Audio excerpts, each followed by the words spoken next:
Buenas tardes, bienvenidos a esta sesión de la Cátedra México-España en colaboración con el Ateneo Español de México, dentro del marco de los 75 años del exilio español. No nos ha podido acompañar hoy la presidenta del Ateneo Español, la maestra Carmen Tagüeña, por razones personales y de familia. Pero nos acompañan miembros del Ateneo, incluso en esta mesa, de modo que como yo también, miembro del Ateneo, también les doy las gracias por estar aquí. Hoy tenemos una presentación y debate sobre el libro de Aurelio Velázquez Hernández, titulado Empresas y Finanzas del Exilio, los organismos de ayuda a los republicanos españoles en México, 1939-1949, publicado en el Colegio de México, en esta casa, por la colección Ambas Orillas, que, como el nombre lo indica, se preocupa por publicar sobre temas españoles, hispanoamericanos y en concreto mexicanos. Este libro fue originalmente una tesis doctoral en la Universidad de Salamanca que el autor modificó y presentó para su publicación, fue evaluado, recibió 3 dictámenes, creo, y a partir de ellos también fue reformado ese manuscrito hasta su publicación final a comienzos de este año. El trabajo, desde luego, es importante, merece ser presentado y debatido por especialistas. Nos acompañan, luego haré una presentación más particular en la mesa, la doctora Mari Carmen Serra Puche.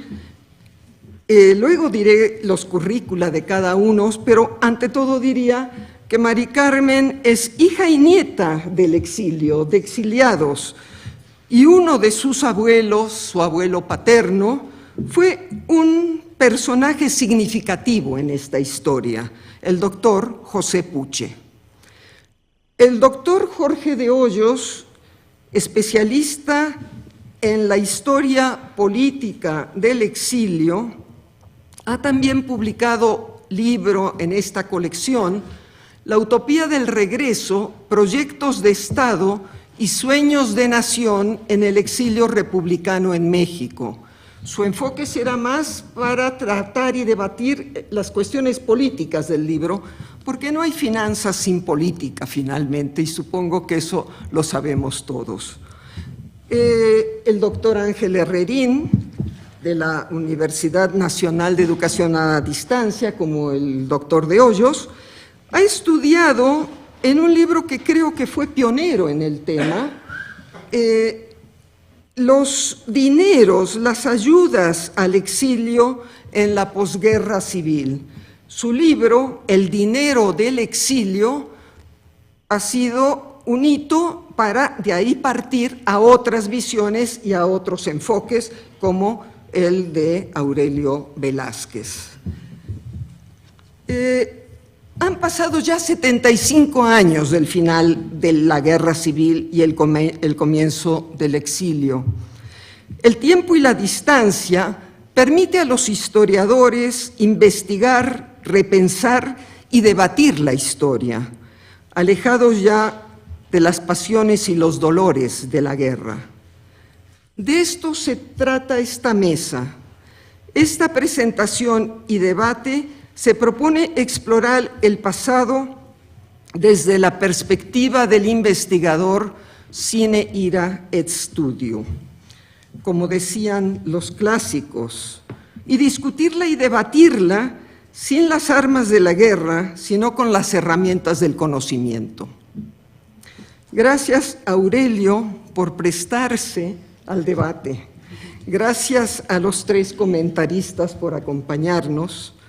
Y bueno, el debate se abrirá después también al público, y para restañar heridas, al final habrá un vino de honor, de tal modo que todo quedará apaciguadamente en casa. En fin, gracias por acompañarnos y sin más comienzo presentando a la doctora Mari Carmen Serra Puche. La doctora Serra Puche es doctora en antropología y arqueología, puesto que su verdadera especialidad creo que es la arqueología, ¿no es cierto, Mari Carmen?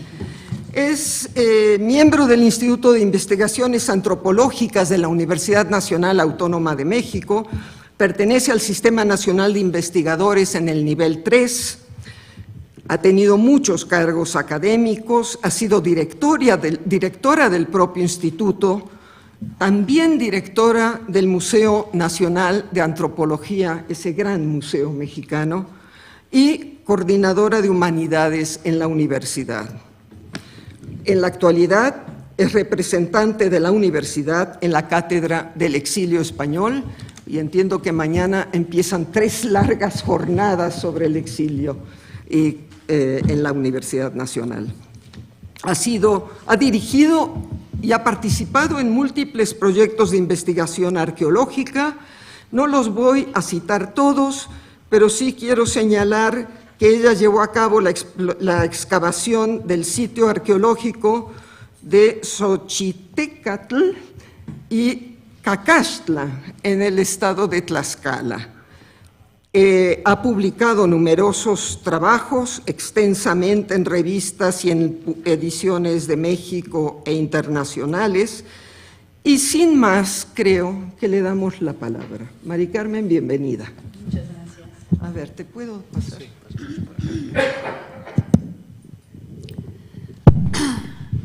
Pues buenas noches, gracias por su presencia. Yo agradezco al Colegio de México y en especial a la doctora Clara Lira su invitación para estar hoy en la presentación de este libro. Tengo que confesar que acepté la invitación no porque sea yo una experta en el tema, sino porque este año estamos conmemorando la llegada hace 75 años del exilio español a México y soy parte de la Cátedra del Exilio como representante de la UNAM. Y también el autor está ahora muy vinculado con nuestra universidad porque está haciendo una estancia postdoctoral en el Centro de Investigaciones sobre América Latina y el Caribe, con esta idea de que somos las instituciones académicas las que organizamos estos eventos del 75 aniversario, que no es aniversario ni conmemoración, sino simplemente recordar que llegaron. Y por otra parte, este tema a mí me produjo una inquietud muy fuerte. Lo comenté con el economista de la familia, mi hermano, y le digo, yo no sé nada de economía, pero además de todo esto, en él está involucrado uno de mis personajes más admirados y queridos, mi queridísimo abuelo, el doctor Puche. Así que esta lectura me ha emocionado y al mismo tiempo me ha hecho pensar que en esta presentación debo ser cauta y muy objetiva, y tomaré la copita de vino al final con mucho gusto. Como arqueóloga, estudio un pasado muy remoto, donde las personalidades no se reconocen por sus escritos u opiniones, es decir, solo por sus restos materiales. De ahí que para mí la historia, y en este caso la historia contemporánea, se convierte en una disciplina muy complicada en la que interviene, como decía la doctora Lira, la política y en este caso la economía y también la subjetividad en algunos casos. Son hechos tan cercanos que la objetividad y la investigación documental debe ser la base fundamental. Y tengo que reconocer que en este libro el estudio riguroso de las fuentes escritas, archivos, correspondencia y otros bancos de datos representa una investigación meticulosa y muy a fondo. A propósito de la presentación del libro del doctor Aurelio Velázquez, es muy importante considerar lo que ha significado durante este 2014 esta conmemoración del 75 aniversario del exilio republicano español, no solo en México, sino en toda América Latina. Toda esta serie de iniciativas de corte cultural y académica han surgido en México a raíz de esta conmemoración. De hecho, no es este el momento para hacer un recuento de lo realizado y, sin embargo, sí es el espacio para reconocer que la mejor manera de recordar un acontecimiento histórico es investigándolo. Y por ello, en principio, la propuesta académica que surge de la lectura de este documento es de destacarse, pero sobre todo de debatirse y de analizarse por la cantidad de documentación que el autor consultó, según expone en su aparato crítico. De hecho, como el mismo autor expone en la introducción, poco se conoce sobre un tema fundamental para comprender la inicial historia del exilio español en México, el que tiene que ver con su financiación.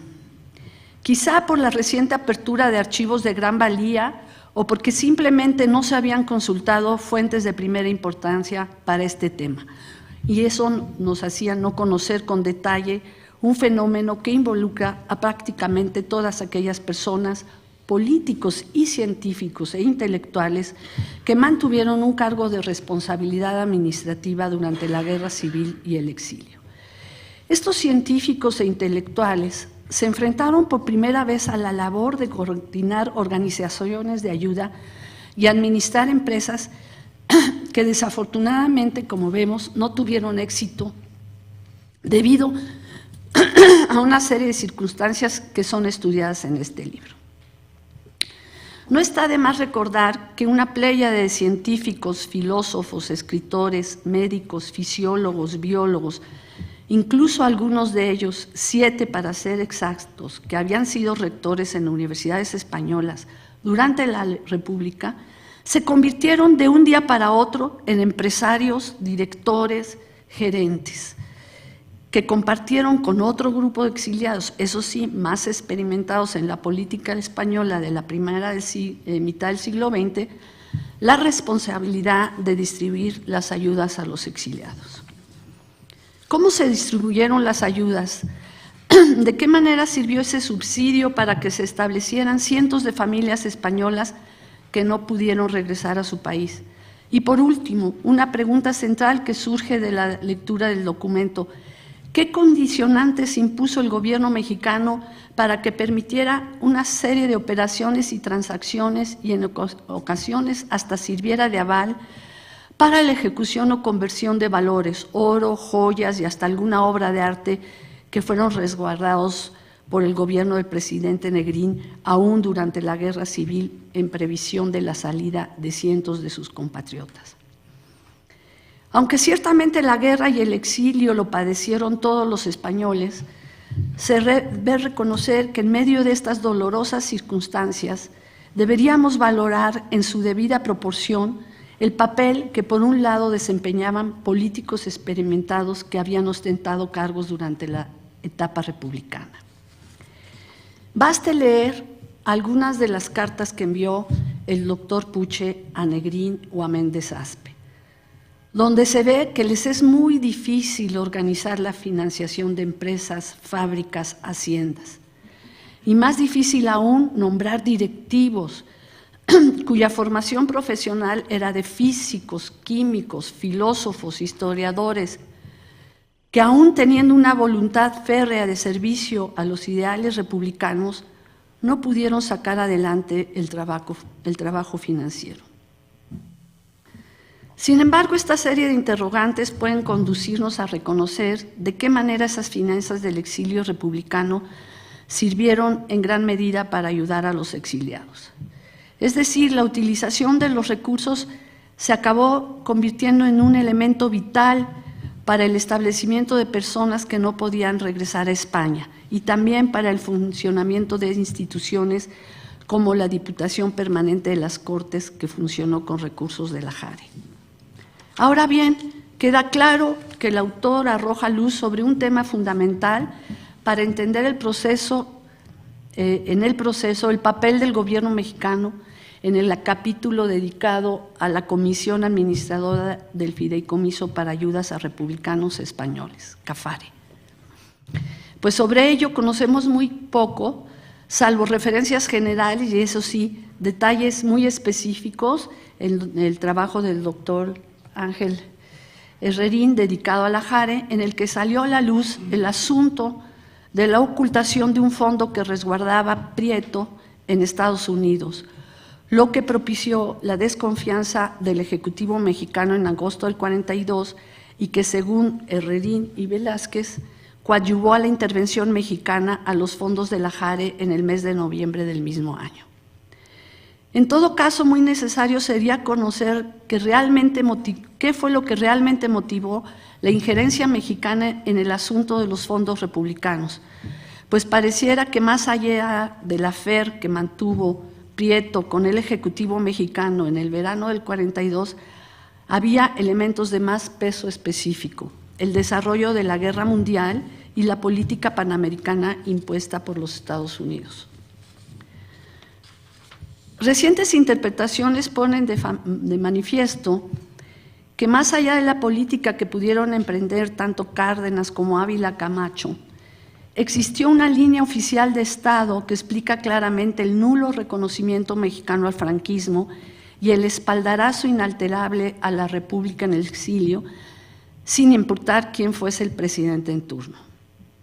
Sin duda, este libro aporta una serie de datos y de elementos para reconocer no solo los fundamentos de esa línea oficial mexicana con respecto al tema de España, sino también para especificar que surgen nuevas líneas de investigación, y eso es lo que comentabas, que pueden seguir desarrollándose para redescubrir otras claves del exilio.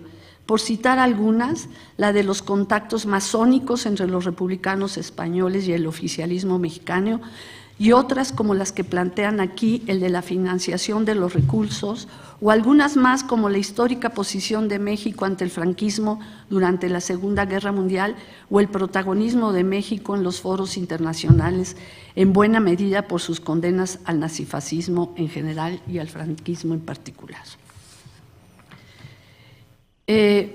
Por último, después de haber leído el libro, el final me produjo una sensación de duda. El último párrafo del libro no me gustó y lo voy a leer. Por último, una recomendación al autor que tiene que ver con el final de su libro. Considero que habría que matizar entre aquellos que eran políticos profesionales y los que se enfrentaron a estas terribles circunstancias por la defensa de sus ideales republicanos con el fin de ayudar humanitariamente a sus compatriotas, los que no eran políticos, entre ellos mi abuelo.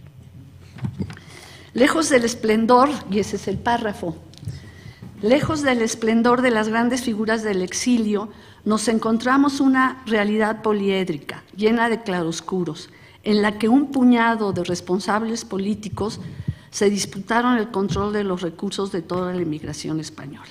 Yo cambiaría este párrafo. En fin, no tengo más que felicitar al autor y pues entrar a este debate que vamos a entrar en este momento. Felicidades, Aurelia. Muchas gracias.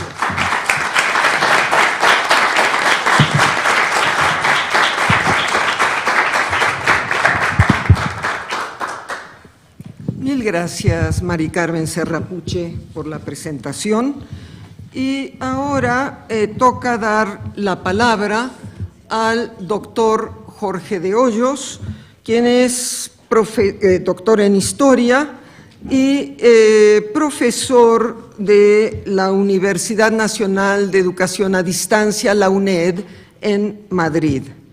El doctor de Hoyos ha sido becario postdoctoral de la Universidad de Cantabria, ha sido visiting scholar en la Universidad de Columbia en Nueva York e investigador visitante en el Centro de Estudios Históricos del Colegio de México. Desde febrero, creo que es así, está en Madrid.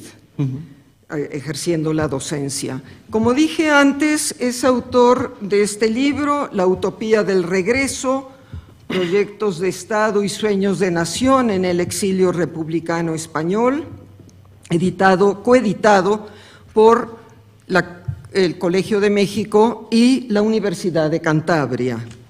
Ha publicado numerosos escritos, numerosos artículos que se centran en la historia cultural y política del exilio republicano de 1939. Ha hecho estudios también comparativos sobre España y México. Y sin más que decir, que supongo que el enfoque será más bien político, le doy la palabra en estos próximos 20 minutos. Muy bien, muchas gracias, doctora. Es un placer estar hoy aquí. Buenas tardes a todos en esta mesa redonda acerca del libro del doctor Aurelio Velázquez. Quiero agradecer en primer lugar a la directora de la Cátedra México-España, la doctora Clara Lida, su invitación a participar en este evento. Son muchas las deudas intelectuales y humanas contraídas que tengo con ella a lo largo de estos años de aprendizaje y amistad, y cada vez que me llama, que últimamente es bastante, estoy aquí, aunque no haya todavía metro entre Madrid y la Ciudad de México, pero utilizo, así mi cuerpo paga el jet lag, pero aquí estoy. Porque te tendríamos aquí todo el tiempo. Por lo menos los fines de semana, seguro. Es decir, también es motivo de alegría poder acompañar a mi amigo Aurelio Velázquez, al que conozco también ya desde hace muchos años, yo creo que desde 2008, cuando ambos trabajábamos sobre nuestras tesis doctorales aquí en México sobre el exilio republicano. Desde ángulos diferentes hemos abordado y problematizado este hecho histórico singular de la historia de España, pero también de la historia de México, en que este año conmemoramos el 75 aniversario. En 2010, en una mesa sobre exilios que coordiné en un congreso de la Asociación de Historia Contemporánea con la profesora Alicia Altez, donde Aurelio Velázquez creo que presentó, no sé si su primera o su segunda comunicación, pero de las primeras, dije, porque me tocó comentarlo también, dije que Aurelio Velázquez estaba llamado a ser, junto con el doctor Ángel Herrerín, que entonces ya lo era, los dos grandes especialistas del tema de las finanzas del exilio. Yo me congratulo de que hoy los tengamos en esta mesa de debate con el trabajo de Aurelio presente, y estoy seguro de que vamos a presenciar un debate muy fructífero. Además, tenemos muchos colegas españoles, más de los que yo creía en la sala, y por lo tanto va a ser seguro un debate muy rico.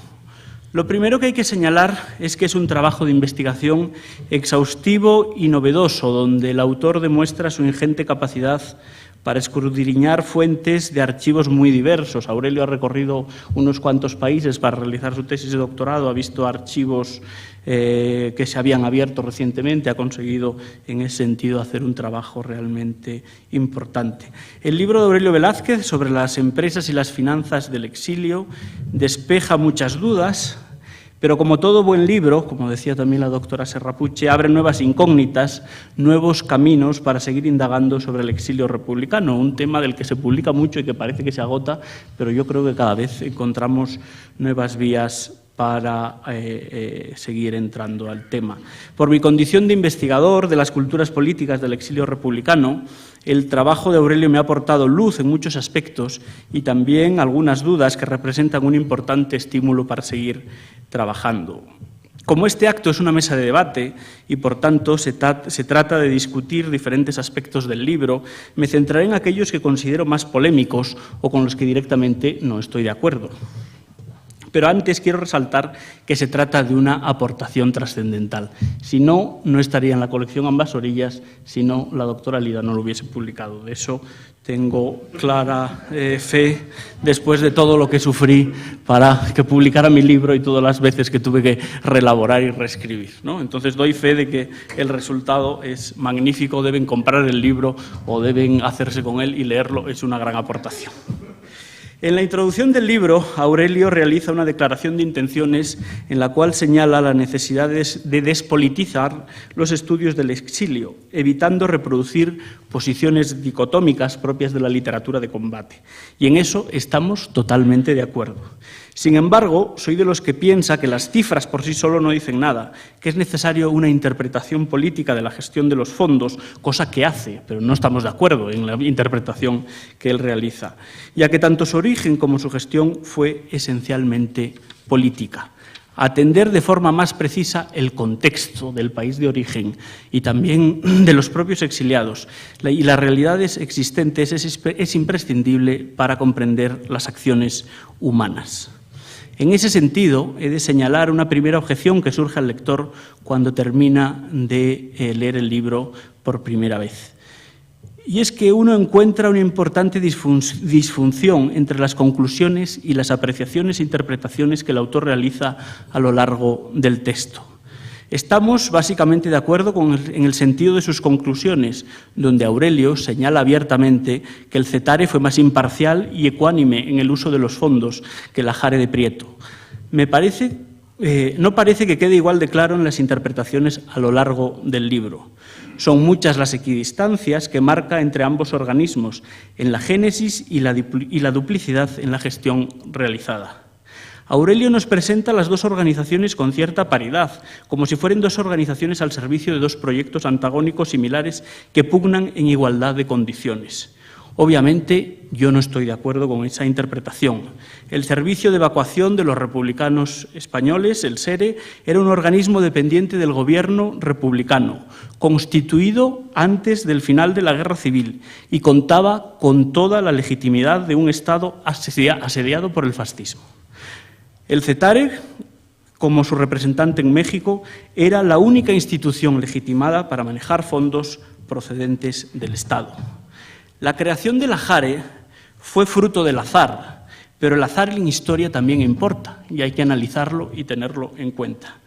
Las circunstancias que llevaron a Indalecio Prieto a controlar el tesoro del Vita pueden leerlas en el libro y todos creo que más o menos las conocen. Sin embargo, ¿qué hubiese pasado si el yate Vita se hubiese hundido o si el doctor Puche hubiese estado en México para recibir el cargamento? Sencillamente, los partidarios de Indalecio Prieto no hubiesen tenido la oportunidad de desmontar la legitimidad del gobierno en el exilio con esos fondos que procedían del gobierno. Es un hecho sabido que para hacer política es imprescindible ayer y hoy contar con dinero para hacerla. Y Prieto contó con el dinero necesario para poder establecer su estrategia de destrucción de la legitimidad de un gobierno que presidía su antiguo amigo Juan Negrín. No puedo estar de acuerdo, por tanto, con la equidistancia de Aurelio Velázquez en esa interpretación de lo ocurrido, aunque comparto sus críticas en la gestión del Cetare. Demasiado injusto se muestra el autor con el doctor Puche, cuando éste se niega a asumir un bateburrillo de paquetes abiertos y desordenados procedentes del Vita, y algo condescendiente cuando Indalecio Prieto decide no realizar un inventario del contenido, al menos para saber qué contenía el barco, de qué recursos iba a contar el exilio. Esto fue lo que impidió siempre saber con exactitud cuál era la cantidad exacta con la que manejó Prieto a través de la Jare y las distintas actividades que realizó después. Muy crítico es Aurelio con el oscurantismo de la gestión del gobierno Negrín de los fondos en el extranjero, menos con la operación política ideada por Prieto para garantizar un halo de legitimidad a la posesión de esos fondos destinados a la financiación unitaria del exilio, por poner solo dos ejemplos que me parecen significativos. Y por eso creo que es importante ver la secuencia de los hechos. Prieto utiliza el dinero para cambiar la voluntad de la Diputación Permanente de las Cortes, que el 31 de marzo había reconocido al gobierno de Negrín en París. Le había dicho, seguimos y hay una comisión. Prieto utiliza el dinero para cambiar la voluntad de la Diputación Permanente. Los organismos de ayuda tuvieron una importancia fundamental a la hora de construir mecanismos de poder político, pero con una diferencia. Mientras el prietismo se organizó políticamente de forma paralela a la utilización de los fondos de la Jare, el negrinismo lo hizo en México en 1941, cuando ya se había terminado el dinero del Cetare. No utilizaron el dinero para hacer política, lo utilizaron para hacer ayuda humanitaria. Lo gestionaron mejor o peor, pero hicieron ayuda humanitaria. Desde mi punto de vista, hubo una acción más humanitaria de la Cetare que de la Jare, de la que, por cierto, de la Jare, ningún comunista recibió un peso. Sí hubo socialistas, incluso críticos, como tú cuentas en las conclusiones, la familia Giral, crítica con el negrinismo, recibió dinero del Cetare. Ni un solo comunista recibió dinero de la Jare. Es Es decir, creo que son datos que hay que tener en cuenta, que hay que establecer de forma más nítida en la explicación. El doctor Velázquez nos presenta un tema bastante árido con un relato ameno, algo que siempre es de agradecer. Ordena y muestra las cifras con rigor, pero cuando interpreta presenta un cierto desequilibrio a la hora de repartir responsabilidades ante una gestión sin duda nada fácil. La duplicidad de las organizaciones generó más inconvenientes que ventajas. En eso yo creo que todos estamos de acuerdo. El exilio quedó sin una voz clara, unánime, incuestionable, que pudiera defender los intereses de los refugiados y también de la España democrática. Hoy tenemos mucha más información gracias a las investigaciones del profesor Ángel Viñas o del profesor Enrique Moradillos, que nos demuestran las pocas posibilidades del exilio ante la hostilidad de las cancillerías británicas y norteamericanas. Es muy probable que un exilio unido tampoco hubiese podido cambiar los destinos de la España franquista. Sin embargo, es evidente que la división, la deslegitimación de las instituciones republicanas, a diferencia de lo ocurrido en otros estados ocupados por el nazifascismo, fue un elemento singular.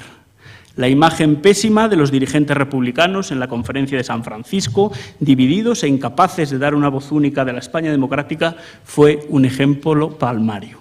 Y eso ocurrió en parte por la división también de las organizaciones de ayuda. Sin dinero no se hace política.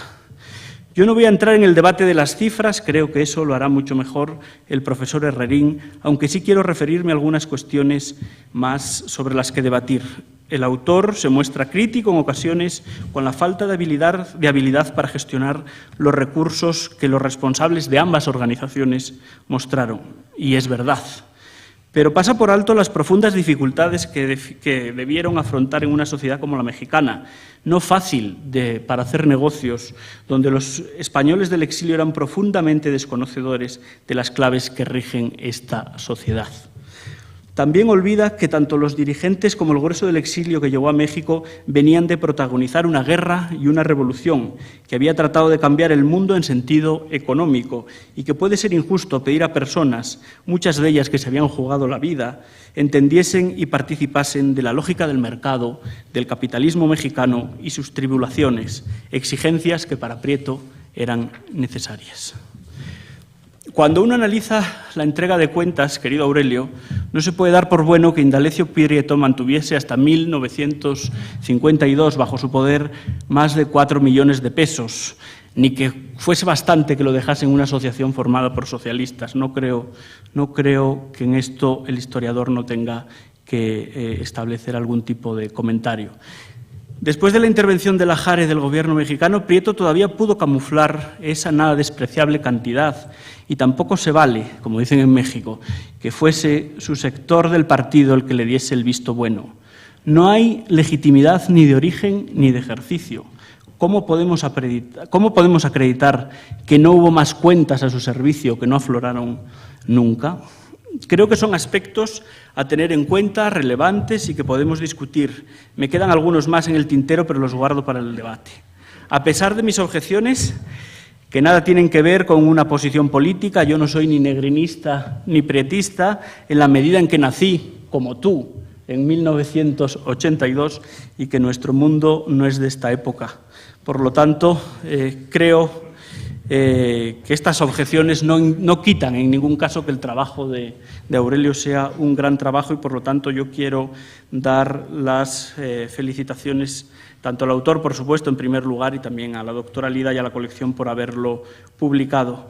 No quisiera acabar esta intervención sin reconocer que esta es una gran aportación para los estudios del exilio. Creo que no me equivoqué en 2010 cuando vaticiné que Aurelio Velázquez y Ángel Herrerín iban a ser los dos grandes especialistas en las finanzas del exilio. Aquí los tenemos, así que dispongámonos a participar de un debate muy rico, espero que acalorado, porque los españoles somos mayoría en esta mesa. Y como bien nos retrató Max Sau en La verdadera muerte de Francisco Franco, somos bastante gritones. La doctora Lida está aquí para que no nos vayamos demasiado del tono. Muchas gracias.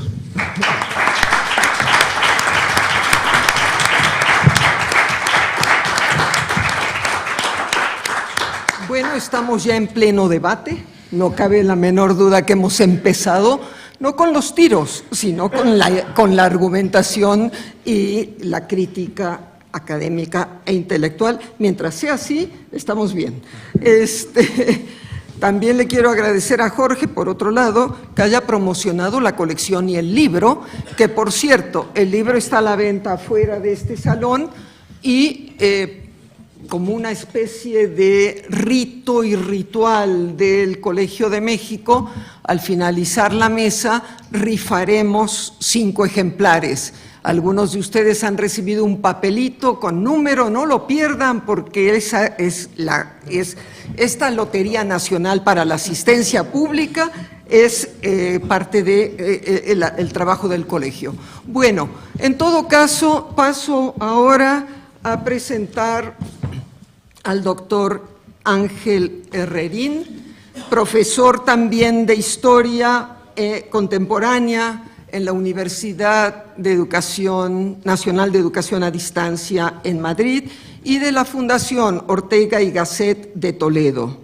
El profesor Herrerín ha sido profesor visitante en la Universidad de Minnesota, ha sido un colaborador asiduo y continuo en los quehaceres de la cátedra y del Seminario México-España, donde ha presentado también en el Colegio de México sus trabajos especializados.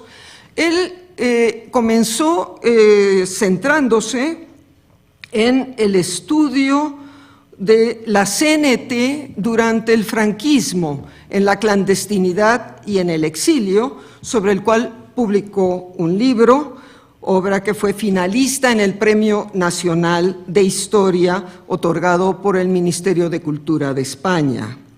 Su libro, El dinero del exilio, de 2007, lleva como subtítulo Indalecio Prieto y las pugnas de la posguerra.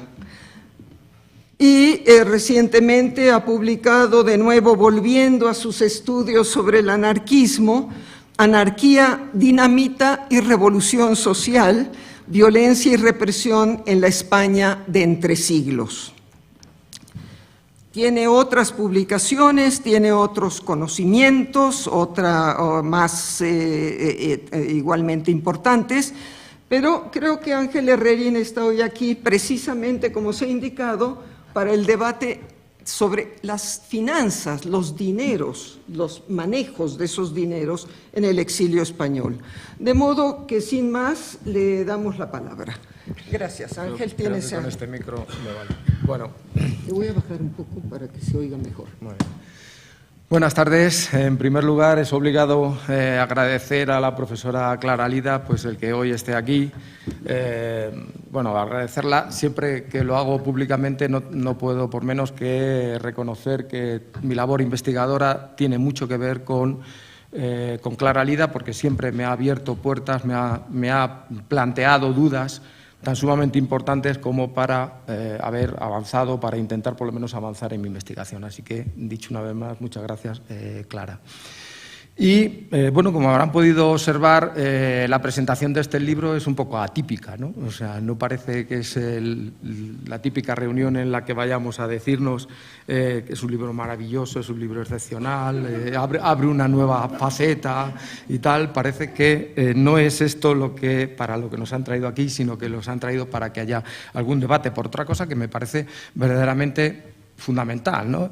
Es verdad que muchas veces parece que las pugnas de guerra o de posguerra parece que todavía la tenemos que seguir manteniendo nosotros y no tiene nada, no tiene por qué ser así. Somos historiadores y yo creo que tenemos que plantear una visión histórica, una visión académica de lo que ha pasado, sin más. Como verán ustedes, yo me dediqué a la anarquía, luego al exilio, al dinero del exilio y luego a las bombas, o sea que todo muy complejo, todo verdaderamente bastante movidito y siempre con unas repercusiones en mi vida personal bastante importantes, por lo menos del dinero del exilio así lo fue, ¿no? Yo no pensaba que meterme en escribir una historia del dinero del exilio pues me iba a costar hasta amistades personales pero fue así. Así que queda dicho, porque en la introducción que hace el doctor Aurelio Velázquez precisamente lo dice, bueno, me pongo a hacer una cosa que es poco agradable. Y es verdad, ¿no? Es mucho más fácil dedicarse al exilio a la hora de hablar de intelectuales, de la cultura, de lo maravilloso y tal. Eso es muy bonito. Pero resulta que cuando te metes en estos fregados, iba a decir, pues entonces ya las cosas no parece que sean tan agradables. Y a la profesora Clara Lida le gusta mucho decir los dineros del exilio, y es verdad, yo en mi libro le titulé El dinero del exilio, pero es verdad, hasta ni siquiera en eso se pusieron de acuerdo los republicanos, socialistas, comunistas, etcétera, que parece que había más de un dinero, eran dineros, cada uno lo intentaba hacer como su manera. Dicho esto, a la hora de valorar el libro de Aurelio, tengo que decir que me parece un libro excelente, porque, ya lo ha dicho además el profesor Jorge Hoyos, porque en realidad profundiza, va hasta el final del último dato, va hasta el último papel, ve la cantidad que se ha gastado, y a mí todo eso me suena mucho además a lo que yo hice, ¿no? Veo la estructura que tiene su libro y es prácticamente igual que la mía. Y me sentí, cuando empecé a leerlo, verdaderamente pues, muy interesado, y reconozco el trabajo excepcional que ha hecho.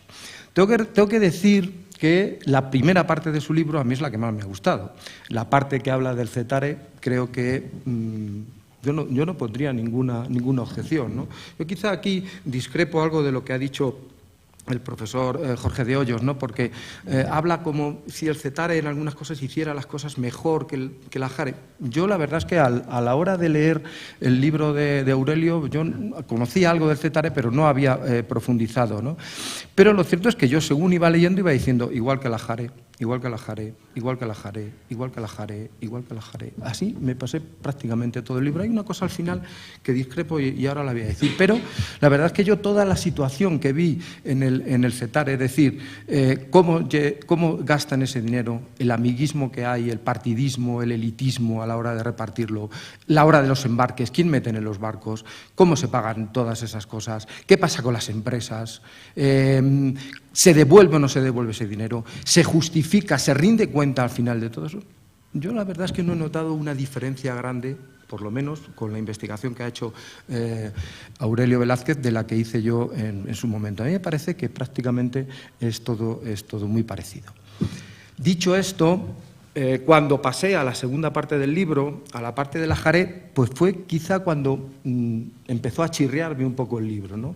Empecé a chirriarme porque yo no veía, ¿cómo decirlo?, no veía esa frescura a la hora de hacer la crítica, una crítica que cuando es del Cetare es verdaderamente implacable, como tiene que ser. O sea, no hay que pararse a medias tintas. Si uno piensa que las cosas, si uno encuentra documentos en los que dicen cómo se han gastado las cosas y cómo se han hecho, ¿por qué no decirlas abiertamente? Y eso es lo que hace en su primera parte del libro Aurelio Velázquez, ¿no? La parte del Cetare para mí es excelente, y lo digo plenamente. Sin embargo, cuando llega a la Jare parece como si le diera miedo a hacer la misma crítica que ha hecho en la parte anterior, ¿no? Y ahí es donde yo creo que el libro, pues, de hecho, debería de haber mejorado. Pero no quiero pasar al tema de la Jare sin hacer un pequeño comentario, el último, ese que decía que hay una cosa del Cetare que no me gustaba, y era precisamente que a la hora de hablar de por qué las empresas que pone en marcha el Cetare no tuvieron el resultado adecuado, él lo achaca a dos cuestiones que a mí me sorprendieron en su momento. Por un lado, habla de que los obreros... Bueno, no, perdón. En primero dice que el ministro de Hacienda, Aspe, intentó poner en marcha unas empresas con una forma socialista o colectivista. Algo así dices. No sé, tengo por aquí a lo mejor la expresión exacta, pero bueno, es más o menos esto lo que dices, sí. Y luego, además, en la otra parte dices que los trabajadores, y esto sí que lo puedo leer textualmente, ¿no? Dice que los trabajadores protestaban contra aquellas medidas que no les convenían, dificultando de esta manera el desarrollo normal de los trabajos. Pues claro. Pues claro, pero esto no ahora, sino en el 2014 y por qué no en el 1940. Y además teniendo en cuenta quiénes son esos trabajadores. Esos trabajadores son personas que han venido de una república, bueno, que seguramente se han luchado mucho antes. Los años 20 se los han luchado en España. Han venido de una república, han venido de una revolución. Y cuando llegan a trabajar a esas empresas aquí, resulta que ellos se sienten que son la empresa. ¿Por qué? Porque ese dinero es público. ¿Ese dinero de quién es? Ese dinero no deja de ser un dinero del Estado. Digo del Estado español, que tenía que decir de la República, porque es la República la que legalmente ha sacado esos bienes de España. Y es esa República la que se va a gastar ese dinero aquí. ¿Quién es esa República? En unos socialistas de los años 30, no estoy hablando de unos socialistas de 2014, que no sabemos lo que pensarían. Bueno, sí lo sabemos y lo sentimos mucho. Pero en unos socialistas de los años 30, ¿qué otra idea de empresa hubiera sido que no se fuera una socialista o una colectivista? Y que esos trabajadores se sintieran como dueños de esas empresas y querer participar en la organización de la empresa. Yo creo que es normalmente, o sea, es una cosa normal. Y yo ahí quizá es la única cosa dentro de lo del CETARE que dices que yo particularmente no estoy de acuerdo contigo. Luego ya pasando a la otra cuestión, a la cuestión de la Jare, que quizás sea la que a mí menos me ha gustado, ya lo digo, quería hacer primero un paréntesis, y es una primera reflexión. Cuando yo terminé mi libro, de una de las cosas que más me alegré fue de no haber encontrado las críticas, no haber encontrado lo que se había dicho en España tanto tiempo durante el régimen de Franco de lo que habían hecho las empresas, las organizaciones de ayuda a los exiliados. Aquí no hubo un derroche, no se tiró, no se lo gastaron 4 en ellos mismos y no sé qué. No, ese dinero se gastó principalmente en una labor humanitaria. Y eso hay que decirlo. Y yo al leer lo que ha escrito Aurelio Velázquez, pues me sentí doblemente feliz porque no solamente la parte que yo había visto, sino la parte del CETARE, pues evidentemente hizo exactamente lo mismo que hizo la Jare. Es decir, gastarse el dinero en los exiliados españoles. Otra cosa es a quién benefició cada una de las organizaciones. Eso es otra cosa, que ahora vamos a entrar en ello y podemos debatir sobre cómo se hizo, cómo se dejó de hacer. Pero la primera idea, la primera reflexión que tiene que quedar clara hoy es esto. El uso fue humanitario, por encima de todo. Campos de concentración en Francia, albergues que se ponen en marcha, ropa, comida, atenciones sanitarias, médicos, farmacéuticas, empresas que se ponen en marcha en México, embarques, atención de abogados a extradiciones que está intentando el régimen franquista, etcétera, etcétera, etcétera. Todo eso es la base del funcionamiento de las dos principales organizaciones que hay en España, que salieron republicanas de España. Por eso digo que esta es la idea que tiene que quedar, o una de las ideas fundamentales que tiene que quedar hoy aquí en la mesa, ¿no? Y yo por lo menos así lo creo. Es decir, eso no quita, para que ahora sí profundizamos un poco, por ejemplo, vamos a Francia. ¿Qué es lo que se estaba gastando en Francia? En Francia se estaban gastando 4 millones de francos franceses al mes. Bien. ¿Cuál es el reparto que se hacía de esos 4 millones de francos? Esos 4 millones los recoge Aurelio en su libro. El problema es que no analiza esos 4 millones. ¿Qué pasa con esos 4 millones? No vale decir... porque claro, el problema de estos libros nuestros que hacemos no es un problema de llegar hasta la última cifra, porque eso lo puede hacer cualquiera, quizá, ¿no? Lo verdaderamente interesante es analizar esas cifras, llegar a alguna conclusión con esas cifras de lo que se hace. ¿Y cuál es la conclusión? Bueno, pues en este caso, por ejemplo, llegan 4 millones de francos franceses a Francia a ayudar a los exiliados. Bueno, pues de los 4 millones, 2,5 millones es para la inmensa mayoría de los españoles que están en campos de concentración, es decir, 130.000 personas. Con 2,5 millones de francos se ayudaba a 130.000 personas. ¿Qué pasa con el otro 1,5 millones? El otro 1,5 millones se repartía entre 3.000 personas nada más. 130.000, un 62%, a 1,5 millones para 3.000 personas, de las cuales 2.000 que eran los representantes del gobierno vasco, del gobierno catalán y de las instituciones republicanas, se quedaban con 1.100.000. Con 1.100.000, casi un 30% de todo. Si hacemos un cálculo, 130.000, 2,5 millones entre 130.000 sale a 20 francos franceses por persona. Si hacemos un cálculo del otro lado, sale a 500 francos cada uno. Eso es un reparto elitista, es un reparto que tiene como base principalmente la responsabilidad política. Igual pasa en otras cosas, o sea, no es una excepción. Los embarques que se hacen desde Francia para venir a México es tremendo.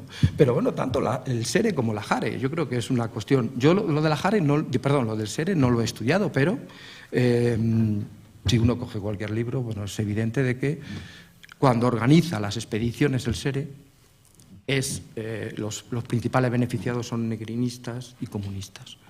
Si hace las expediciones la JARE, los principales beneficiarios, ¿quiénes son? Socialistas, pretistas, catalanistas, vasquistas. Hasta tal punto que, por ejemplo, hay expediciones, por ejemplo, la del Niasa, que el 3% lo forman comunistas y anarquistas, el 3%. Pero es que en el Cuanza, que organiza la JARE, viene un anarquista de 400 y pico, viene un anarquista, y viene como polizón. Bueno, yo perdona que hable de los anarquistas, pero bueno, es una cuestión de... Ya uno se le van los ojos. Es decir, ¿qué significaba todo esto? Pues significaba de que a la hora de hacer esas listas de embarque, hay un sentimiento de amigos, y además es que está recogido. Yo en mi libro he recogido cómo en una reunión, ¿qué es lo que pasaba? En una reunión, sí, está mal, y lo dice así, me parece que es Giral. Giral, bueno, ahora mismo no recuerdo bien, pero dice en palabras textuales, bueno, nos reuníamos allí, entonces cada uno decía un amigo que quería que fuese en el barco. Y entonces cuando alguien decía un nombre, dice, oye, un momento, que ese es comunista. Lo dice así, en un libro recogido así. Ese es comunista. Y dice, y teníamos que volver a empezar otra vez a hacer las listas. Esta es la realidad de los embarques, esto es así. Esto es así, pero es que es una continua y eso, desgraciadamente, él no trabaja los embarques, prácticamente no lo trabaja, ¿no? Pero yo creo que hay que referirse a eso, cuando uno habla de que si fueron 2.000 o si fueron 5.000, que también eso es una cuestión interesante, ¿no? En los embarques. ¿Cuánta gente en realidad vino a ese embarque? Parece que hay historiadores que quieren inflar las cifras de uno o de otro porque parece que se ha hecho más. Yo creo que no, yo creo que hay que ir a ¿cuántos son los que vinieron? ¿Cuánto dinero se gastaron? Intentar cuadrar esas cifras si en realidad queremos dar una apreciación. Que se diga que en la JARE vinieron, como digo yo, 2.300 personas aquí, sin embargo, con el SERE habían venido antes 15.000 o no sé qué. Bueno, es que no es comparable. La actuación, el momento que tiene el SERE de traer gente a México es un momento mucho más tranquilo, no ha empezado la Guerra Mundial, en fin, es una situación, no ha llegado a Francia todavía, no hay ese control de los nazis en Francia y tal, entonces no se pueden comparar, era mucho más fácil que llegaran en la época del SERE que en la época del JARE. Lo que no quita para llegar y decir 2.150 personas fueron las que la JARE llevó desde Francia a España. Creo que no es ofensivo de ningún tipo y a esas cifras son las que tenemos que interpretar. Y eso yo entiendo que es fundamental. Bueno, uso político, uso humanitario. Pues, vuelvo a decirlo porque eso me parece fundamental. Se gastaron el dinero en una labor humanitaria excepcional. Excepcional. Ahora, un uso político, pues evidentemente, hubo un uso político de este dinero. Solamente coger esta primera secuencia de la que Jorge ha hablado, yo creo que también consecuencia de muchas charlas que hemos tenido y pues hay que poner, muchas veces cuando los historiadores hacemos libros, muchas veces ponemos el carro antes que los bueyes y tal. No, bueno, yo creo que si marcamos bien los momentos, los hechos históricos, yo creo que todo tiene un sentido, todo por lo menos debe tener un sentido. Sí, cuando el 31 de marzo de 1939 la Diputación Permanente reconoce al gobierno de Negrín. Es más, forma una comisión de 6 personas para que esté en contacto con el gobierno y para que trabajen juntos. 31 de marzo del 39. Luego resulta que cuando llega el Vita aquí a México, cuando llega Alvita a México, cuando Prieto se hace con el control de esos bienes, envía dinero a la Diputación Permanente, esos $258.000 que envía a Martínez Barrio, también a Fernández Clérigo, también está ahí por medio. Y no solamente les envía dinero, sino que les dice, todo lo que yo tengo aquí, yo no lo quiero, yo quiero que vosotros lo controléis. Yo quiero que vosotros seáis lo que tengáis. Mandar una comisión aquí para que se haga cargo de todo esto. Eso es la proposición que hace Prieto. La Diputación Permanente yo creo que se quedaría con los ojos a cuadros, pensando lo que habría aquí, diría, madre mía, lo que nos está dando este hombre. Siguiente paso, en París, reunión, y entonces ya la Diputación Permanente no reconoce al gobierno de Negrín. Hay un dinero en medio, hay un reconocimiento, hay un dinero, hay un desconocimiento. ¿Para qué ha servido este dinero? Para comprar voluntades. Desde mi punto de vista, vamos, sin duda alguna. Pero fijaros luego cómo termina la historia. La historia termina de que cuando se forma la Jare, que es el 31 de julio, me parece que es, del 39, ya resulta que la Diputación Permanente no va a tener el control de esos dineros. No va a tener el control de esos bienes. Su misión va a ser única fiscalizadora. Ya no va a controlar. Es decir, que D'Alessio Prieto pone una zanahoria delante, los demás van detrás de él y cuando se creen que van a coger la zanahoria dice, bueno, pero esto lo controlo yo porque es que, claro, Lázaro Cárdenas es mi gran amigo, ¿no? Entonces, el que tengo que controlar esto soy yo. Y él va a ser el que va a controlar precisamente todo ese dinero, el que va a controlar. O sea que esta secuencia marca un uso político, sin duda alguna. Ese azar que es fundamental, que ya lo ha comentado Jorge, que yo digo en el libro, ¿no? Lo que el azar pone en las manos, porque hay que pensar que es que Prieto era ministro de la guerra y deja el puesto en abril del 38. Y de las desavenencias que tiene con Negrín, resulta que se viene a América. Ya está desconectado, está completamente aparte. Para él, el que el Vita llegue ahí y se haga él el control, la fuerza que le da, el uso político que tiene de ese dinero va a ser excepcional. Es decir, un uso político que va a utilizar, ¿cómo va a utilizar? De una forma magistral, político excepcional. Y va a ir colocando, ya voy acabando, va a ir dejando... a cada uno le va a ir poniendo en cada sitio, siempre con un manejo político verdaderamente excepcionante. Va a utilizar todas estas armas que él tiene a la Diputación Permanente para que le ponga en los puestos, va a ir poniendo a gente de la Diputación Permanente para sus intereses, va a ir quitándolos cuando quiera. Cuando quiera le van a decir, no, tú estás aquí para fiscalizar, y luego va a decir, es que yo no tengo nada que hacer con esto porque no puedo hacer nada. Y ese va a ser su discurso continuamente durante todo la época del exilio. Bueno, tengo muchas más cosas que aquí. Como quedan 5 minutos, imagino que habrá hasta uno, pero quiero decir una cosa más, y es la siguiente. La labor que tenían las dos organizaciones eran verdaderamente dificilísimas. Bastaba con que cualquier persona les denegaran un subsidio para que rápidamente se señalara, no, es que son prietistas, son comunistas, o no sé qué. Eso es la verdad. Pero no es menos verdad que esa situación se llega porque ninguna de las dos organizaciones plantean una actuación democrática dentro de cada una de la organización. Las organizaciones madre, el SERE y la JARE, estaban formadas por todos y cada uno de los partidos y sindicatos que había. Y eso no existe ni en el CETARE ni en el JARE. Perdón, en la JARE sí. En la JARE entre mayo del 40 y agosto del 40... Entre ese marco, está funcionando una comisión de socorros que está funcionando precisamente con socialistas, con republicanos, con anarquistas, con ugetistas, y ese es el momento democrático por excelencia de la JARE. Y si me permitís, que ya con esto acabo esta primera intervención, ese momento es el momento que se aprovecha para lanzarse contra el CETARE. Desde mayo del 40, las críticas, las llamadas a Cárdenas para que quite ese poder, ese dinero que tiene la CETARE, son continuas. ¿Y quién las hace? Organizaciones de exiliados, la Fundación México-España, la Asociación de Inmigrantes Exiliados Españoles, la Agrupación de Exiliados en México. Todos esos grupos se lanzan completamente contra la CETARE. Pero ¿qué pasa cuando llega agosto y Prieto deshace esa comisión de socorro, deshace esa cuestión democrática? ¿Qué pasa con ello? Pues pasa que esas asociaciones empiezan a decir lo mismo de la Jare. Y esto quizás es otra de las cosas que yo echo de menos en tu libro, ¿no? Esas asociaciones que quedan reflejadas en tu libro cuando estás hablando de la CETARE, sin embargo, cuando hablas de la Jare, no. Hablas con un eufemismo, hablas de, no, es que como la Jare era muy lenta a la hora de trabajar. No hay lentitud. Lo que hay es una utilización de esos fondos de una forma partidista y antidemocrática.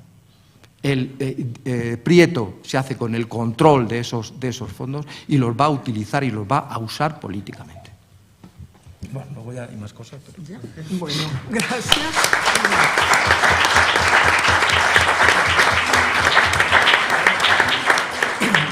Antes de darle la palabra a Aurelio, bueno, quiero agradecer al Departamento de Publicaciones, veo aquí a su director, Francisco Gómez, y a Ninel Salcedo, quien se ocupa de difusión y venta, por el apoyo que han dado siempre a la colección Ambas Orillas, por la calidad de la impresión, el cuidado del texto, la excelencia editorial y por la posibilidad de darlo a conocer también más extensamente, a veces en México, tal vez en España también. Las publicaciones de las instituciones académicas se quedan embodegadas, pero en el Colegio de México, por suerte, gracias Francisco, transitan y se ven, y gracias Ninel también. Bueno, además de eso, solo un comentario porque nadie lo ha dicho y quisiera decirlo, para quienes en el público no están familiarizados con el tema.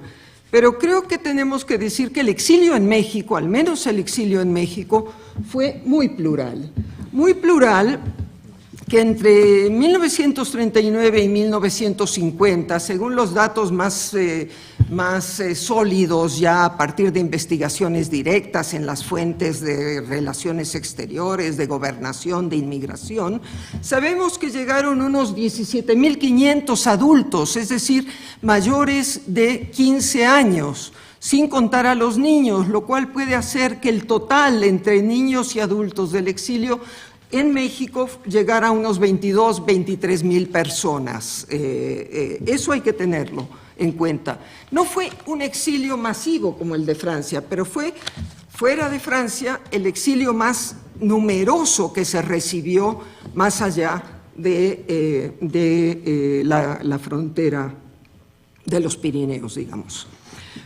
Por otro lado, fue un exilio donde los intelectuales y los profesionales fueron minoría. En realidad, el exilio en México fue un exilio muy selectivo, se ha dicho, muy seleccionado, también desde el punto de vista profesional, desde el punto de vista de socioprofesional, de los perfiles que se buscaban en México. Si bien la ley decía exiliados, buscamos agricultores, a México llegó del sector primario apenas un 6% de ese exilio, de modo que el sector primario en México no estuvo ampliamente representado como si lo estuvo en el exilio en Francia. Pero lo que sí estuvo muy ampliamente representado fue el sector secundario. Ese fue el sector mayoritario, el de los trabajadores en el mundo de la industria, el mundo el despegue que México necesitaba y buscaba también para su propio despegue económico y su propio proyecto de industrialización. Y el sector terciario en los servicios, sobre todo en las comunicaciones, en los transportes, etc. Fue un exilio mayoritariamente de trabajadores especializados y de técnicos especializados. Y, si acaso, el exilio de intelectuales y profesionales no sobrepasó las 2.000 personas. Lo dejo esto claro para que sepamos de qué estamos hablando, porque si no, no se entendería. Y luego hay un tema que yo supongo que se tratará también y que se verá, que es cómo ya a fines de 42 el gobierno mexicano decide intervenir los fondos del exilio. Los fondos del exilio, creando una comisión, la CAFARE, para manejar los dineros del exilio. Esto hasta los trabajos de Herrerín y de Aurelio, primero Herrerín, hay que reconocerlo, hasta ese momento se pensaba que la intervención del gobierno mexicano, por esa inevitable mala prensa que tienen los gobiernos muchas veces, cuando manejan un poco ad usum las finanzas ajenas y las propias también, no se entendía bien y hay una palabra, un neologismo en México muy reciente que es sospechosismo. Se acaba de inventar en el mundo político, la sospecha como sistema. Bueno, había un sospechosismo de que lo que se había hecho era que el gobierno mexicano se había, en realidad, apropiado de los dineros del exilio y los había, en fin, escamoteado a los pobres exiliados. En realidad no fue así, hay que decirlo. Tal vez en uno de los pocos casos en que las cuentas son clarísimas. El gobierno mexicano, el Departamento de Hacienda y el Banco de México llevan las cuentas centavo por centavo y en 1945 entregan esos dineros sobrantes al gobierno republicano en el exilio. Eso hay que decirlo también para explicar que por algún motivo el gobierno mexicano interviene esos fondos. Y aquí no lo han dicho claramente, pero el gobierno mexicano interviene esos fondos porque descubre que Indalecio Prieto ha sacado del país varios miles y miles de dólares y los ha depositado en cuentas en Nueva York, entre otros lugares. ¿Cuántos? 2 millones de dólares. 2 millones de dólares sacados del país. No para, obviamente, no para uso propio tampoco, sino para seguir con la política digamos, discrecional de la utilización de los fondos. Eso no se ha dicho, lo agrego yo para que tenga más elementos de respuesta a nuestro querido colega Aurelio Velázquez. Y paso a presentarlo. Aurelio es actualmente becario del programa de becas postdoctorales de la UNAM en el Centro de Investigaciones sobre América Latina y el Caribe. Es licenciado y doctor en Historia por la Universidad de Salamanca y sus líneas de investigación versan sobre el exilio republicano español en América Latina, sobre los organismos de ayuda al exilio y las relaciones entre México y España. El libro, ya lo he mencionado varias veces, ha publicado varios artículos importantes en revistas significativas, Historia del Presente, Estudios Migratorios Latinoamericanos, en México, en Historia Mexicana y, en fin, en otras publicaciones. En todo caso, le agradecemos a Aurelio que haya aceptado estar en una mesa donde lo que se privilegia es la discusión, el debate, y bueno, y también la sonrisa. Gracias, Aurelio. Perdón, gracias. Bueno, pues muchas gracias. Debo comenzar, como no, agradeciendo aclarar la presentación, a los 3 compañeros que nos acompañan hoy sus comentarios y también agradeciendo el formato de debate, que yo creo que es mucho más enriquecedor que una presentación al uso. De hecho, en uno de los, yo creo en el mail que nos comentabas, Clara, el formato que querías presentar para esta charla, decías que no querías que fuera la típica presentación entre amigos. Y bueno, no va a ser en ese sentido de darnos jabón mutuamente, pero creo que entre amigos seguirá siendo de todas maneras, ¿verdad? Bien, este formato también me da un pequeño inconveniente y es que no me permite extenderme los agradecimientos tanto como quisiera. En las presentaciones que uno tiene la oportunidad de por fin explayarse en agradecer a todos los que de verdad han contribuido en hacer algo tan difícil que es como es publicar un libro, pues aquí se va a tener que acortar muchísimo, porque la verdad que tengo tantos temas de debate y tantos temas en los que entrar que no sé cómo voy a hacerlo en 20 minutos, así que creo que pediré una prórroga. Bien, aún así, unos agradecimientos obligatorios que creo que deben de ser, en primer lugar, a la Universidad de Salamanca y al Departamento de Historia Medieval, Moderna y Contemporánea, en el que me formé y en el que realicé mi tesis doctoral, que es el origen de este libro. En segundo lugar, a la Cátedra del Exilio, de la que tenemos aquí dos representantes, a la doctora María Carmen Serra y a Aurelio Martín, la cátedra con la que he venido colaborando desde hace ya muchos años, y creo que pues, me ha dado oportunidad de defender mi trabajo y de contarlo y contactar con compañeros, y creo que eso es muy, muy importante, además de que me proporcionaron pues, mucho apoyo y mucha ayuda cuando lo he necesitado. Y en tercer lugar, y obligado obvio, a la doctora Clara Lida, que cuando le dije que acababa de defender mi tesis doctoral, me dijo que me mandara el manuscrito y que lo quería publicar en el Colegio de México sin leerlo, lo cual me parece una prueba de confianza asombrosa. Luego, obviamente, el manuscrito pasó muchos controles y pasó un largo proceso de dictamen, pero le tengo que agradecer esa confianza que creo que vamos, no podré devolvérsela nunca. Algo había leído, no crean que era... Adelante, Aurelio. Bueno, y si les parece, pues vamos a empezar con muchos temas que tenemos ahí en el tintero.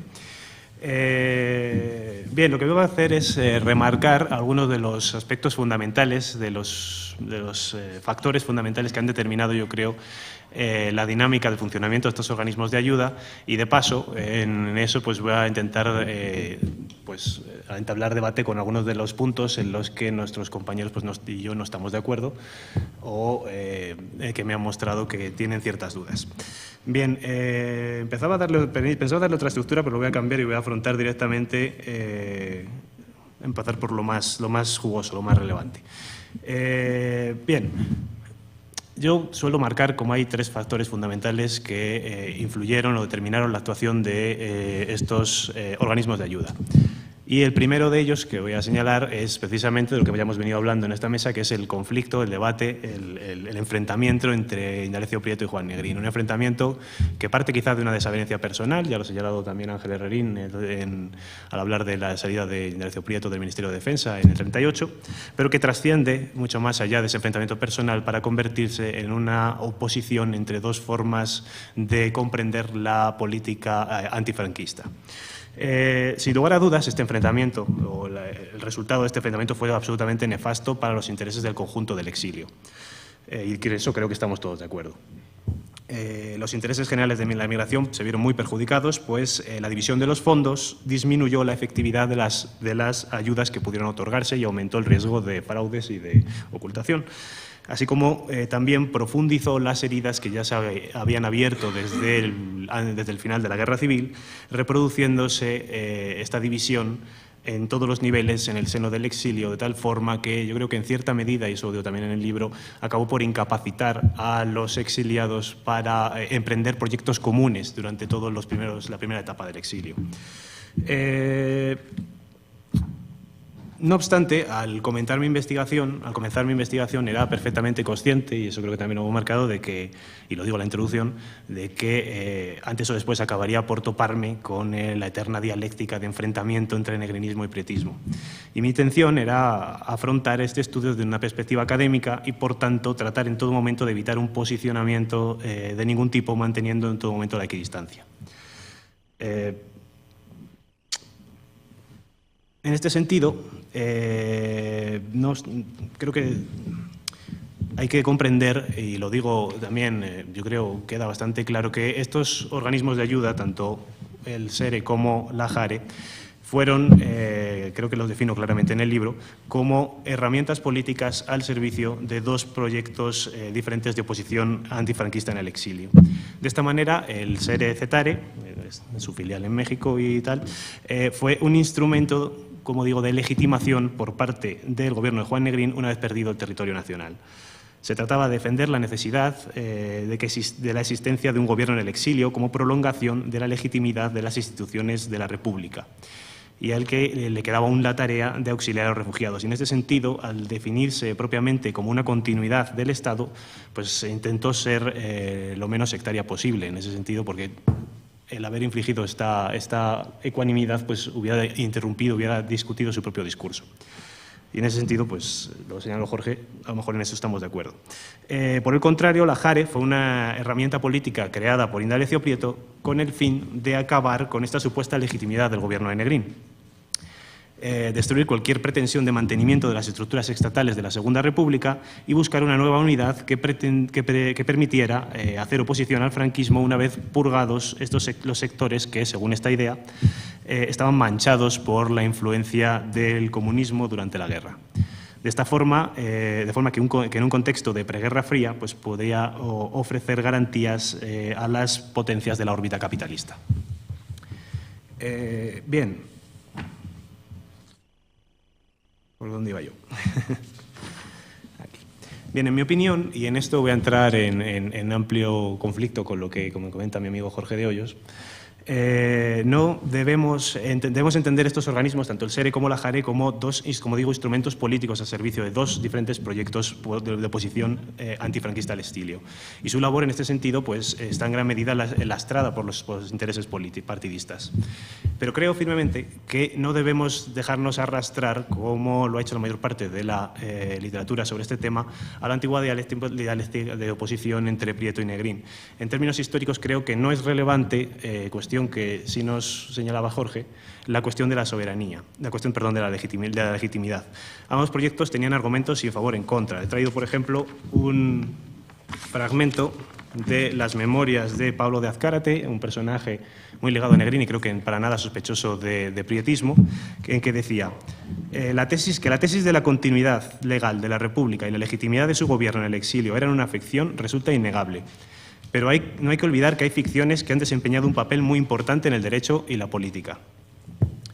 ¿Qué quiere decir todo esto? Pues que efectivamente el mantener esta legitimidad del exilio, del gobierno Negrín en el exilio, era una estrategia para mantener su vía de oposición política. En realidad, la cuestión de la legitimidad me parece que es una cuestión discursiva, es una cuestión del debate que se establece en ese momento. Y creo que no es una cuestión en la que debamos entrar nosotros, porque al fin y al cabo lo que se establecía, y lo decía también Pablo de Azcárate, era una confianza por uno u otro proyecto político. Decía Pablo de Azcárate también que entre todas las personalidades políticas del exilio era mis ojos, la de Juan Negrín, quien ofrecía más garantías y mayores probabilidades de llevar a cabo la difícil y delicada operación de restablecer la democracia y la libertad. Como digo, tenemos que poner los asuntos en contexto y lo que se estaba dirimiendo en estos momentos no es cuál de estos proyectos será más legítimo, que eso pues, es un debate que a lo mejor tendrían que establecer expertos en derecho constitucional, no nosotros, sino que la cuestión de la legitimidad era una cuestión que se utilizaba en el discurso de combate entre unos y otros, del que se dotan los dos proyectos a favor y en contra para monopolizar pues, la prioridad en la oposición antifranquista. Creo que como historiadores pues, no nos dejemos arrastrar solamente al análisis de estos discursos y mucho menos tomar partida. Creo que debemos ir más allá y ver que en realidad lo que estaba disputando era cuál de estas dos vías antifranquistas tenía más éxito y más apoyo. Bien, eso sobre la cuestión de el enfrentamiento entre Prieto y Negrín, que como digo, los resultados no estamos completamente de acuerdo, que fueron completamente nefastos.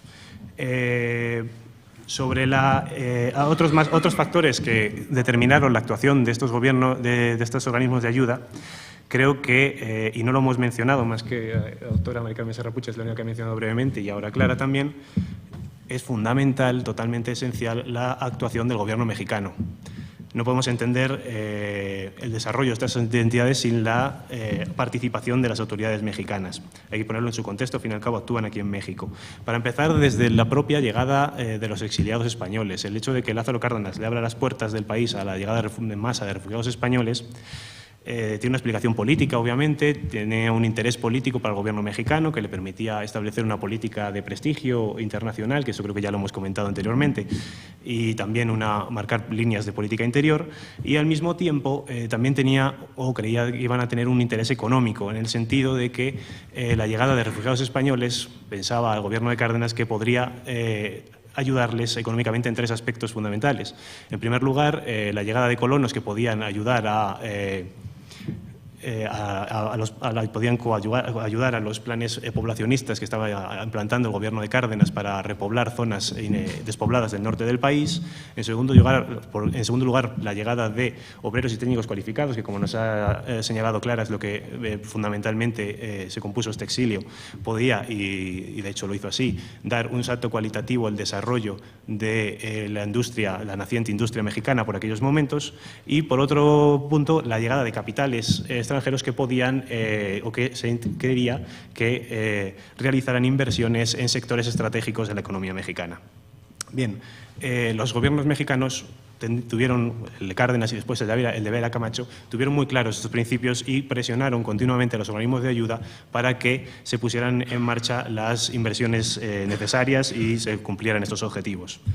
Esto queda muy claro en la evolución del CETARE. El CETARE y su director, José Puche, se dejará la piel para intentar satisfacer las pretensiones cardenistas. Y, de hecho, el ejemplo más claro yo creo que es la Hacienda Santa Clara, en la que monta una enorme colonia agrícola en un lugar prácticamente desértico del norte del país, cumpliendo esos planes de repoblación que quería Cárdenas, y que venía un poco a satisfacer esos anhelos cardenistas y la idea de que teniendo contento al gobierno mexicano, cumpliendo sus expectativas, podría llegar a obtener aquellos recursos que manejaba el gobierno de Cárdenas, que no hemos mencionado, pero que eran de patrimonialidad española y que durante todo el periodo jugaron con una postura ambigua en otorgárselos a uno u otro organismo de ayuda. En el caso de la JARE, para empezar, el propio organismo solo es posible por el apoyo de Cárdenas en el asunto del Vita. Además, la expansión de las estructuras en México, la serie de comisiones de ayuda, comisiones de estudio, de gabinete de estudio de industrias y demás que se crean en México, solo se hace por las presiones que ofrece el gobierno, que ejerce el gobierno mexicano. Así, por ejemplo, la creación del ISME, de este gabinete de estudios hispano-mexicanos, en febrero del 40 solo se hace tras una reunión que tiene Prieto con Efraín Buenrostro, el secretario de Economía. De repente crean este organismo que en realidad no tendrá una gran actividad porque no tenían una auténtica idea de invertir en el país. Crean este ISME un poco como una pantalla para mantener satisfecho al gobierno mexicano. Los auxilios en México, pues un poco también se hace cuando el gobierno mexicano, cuando el CETARE suspende sus actividades, entonces crean esta comisión de ayuda a los refugiados, ¿no? Bien, y esto llegará a su cenit con la intervención que nos ha mencionado Clara en agosto de 1940, la intervención del gobierno mexicano de los fondos de la JARE por el gobierno mexicano. El cambio presidencial de Cárdenas a Ávila Camacho, como digo, traerá un endurecimiento del control de las actividades de los refugiados, en parte también por el propio contexto en el que se desarrolla. Estamos hablando ya del periodo de Cárdenas, es un contexto prebélico, a punto de que México acabará entrando en la Segunda Guerra Mundial, y eso hace que quiera ejercer un mayor control sobre las actividades de los refugiados. Y en ese sentido, además en el afloramiento del asunto de los billetes americanos que tenía la JARE ocultos, que eso lo señaló muy bien Ángel Herrerín en su trabajo, pero creo que también hay que tener en cuenta otros factores que fueron fundamentales. Las protestas continuas de las asociaciones de refugiados también hay que tenerlas en cuenta. Hay una pluralidad de factores que son las que intervienen en esta, valga la redundancia, intervención de la JARE. Bien. No finalizará la presión o la intervención de los organismos del gobierno mexicano en los fondos de la migración española con la donación que en agosto de 1945 hace al gobierno republicano en el exilio, porque le obliga, en los acuerdos que llegan para la devolución de ese dinero, a que el 40% se quedara en México en favor de los refugiados que estaban aquí, que no eran ni mucho menos por aquellas fechas los más necesitados. Pero bueno. Y el tercer aspecto que influyó en la evolución de estos organismos que tenemos que tener en cuenta fue también, sin duda, el contexto internacional, el contexto bélico en el que desarrollan sus actividades.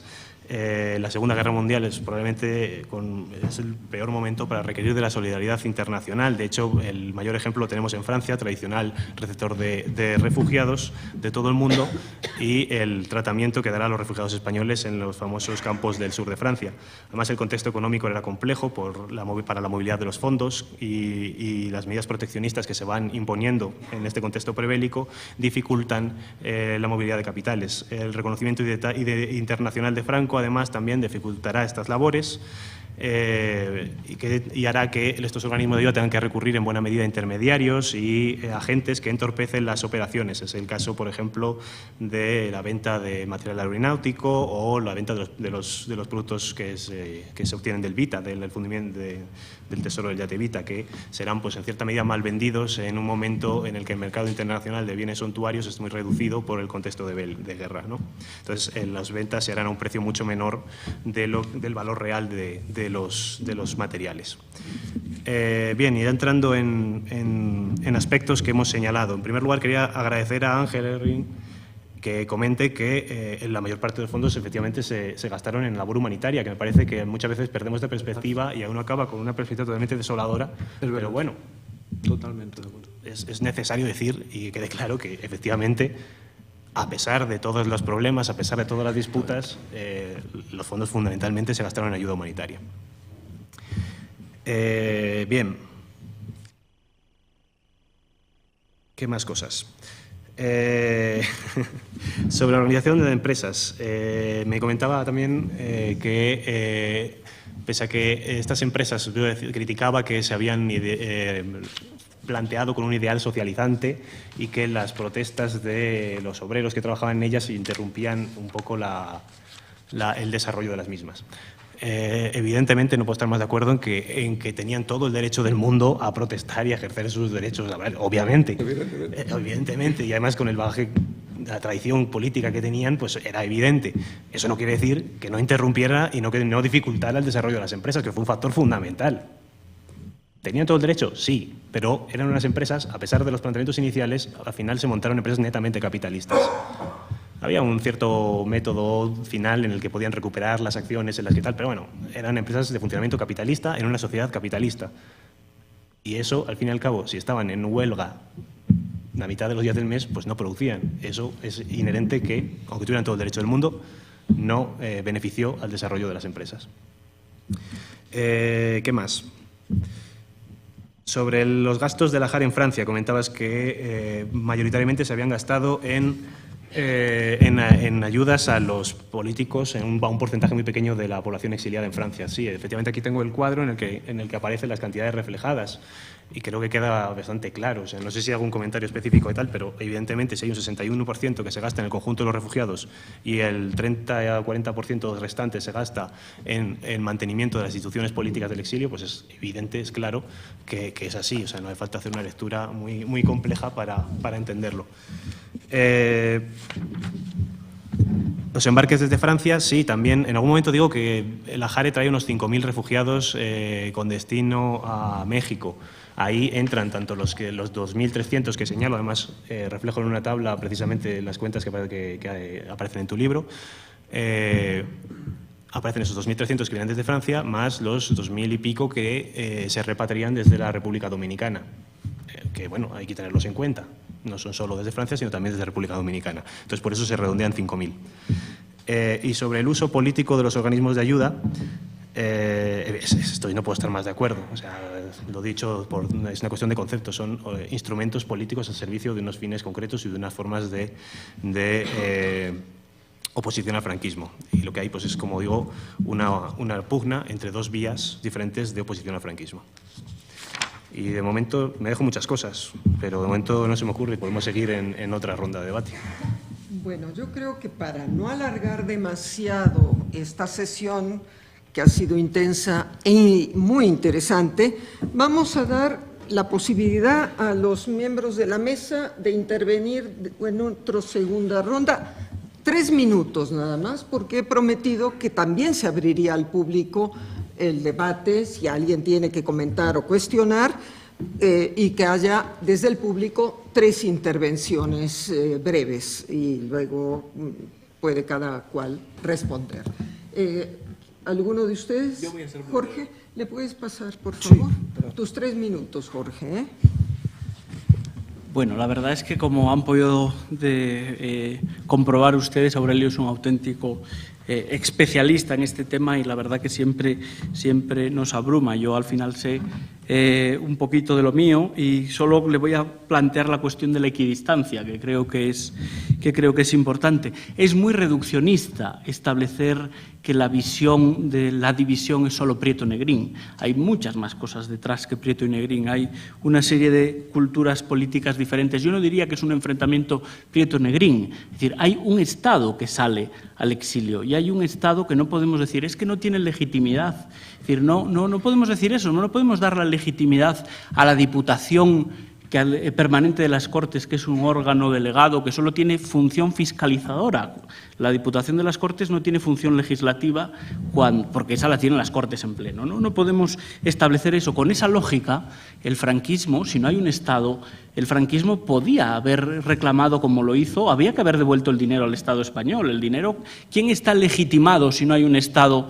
Si no hay un Estado en el exilio que gestione esos fondos, ¿quién está legitimado para tenerlos? Es decir, si no es fondos del Estado, ya digo, tendrían que haber sido recuperados o tendrían que haber sido devueltos, como ocurrió con otras cuestiones. En fin, yo creo que es un aspecto en el cual, como historiador, no se debe confundir, es decir, lo que es la equidistancia con la implicación a la hora de analizar los procesos. Nosotros no somos representantes de derecho constitucional, pero sí creo que hay una diferencia. No son dos proyectos paralelos, no. Es que hay un Estado reconocido por las Cortes en Figueras, es verdad que mermadas, pero con una reunión lo suficientemente representativa para que funcionara. Si no, ¿por qué en el 45 se hace la reunión de las Cortes en México y se restaura la organización? Es que Prieto utiliza la legitimidad en función le conviene, es decir, y eso sí es algo que hay que tener en cuenta. No son dos proyectos alternativos.